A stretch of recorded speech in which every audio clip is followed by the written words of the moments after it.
An earthquake with a preliminary magnitude of 4.6 shook North Trinidad on Monday.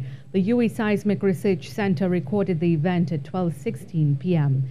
The earthquake had a depth of 86 kilometers with a latitude of 10.652 degrees north and longitude of 62.387 degrees west. The Seismic Research Centre says, however, their automatic solution is still being edited, and as such, they are awaiting the technicians to process the data to provide a more accurate location, depth, and importantly, magnitude. Comments from UWI Seismic's Facebook page suggest the event was felt in Kirep, Barataria, Diego Martin, and Glencoe.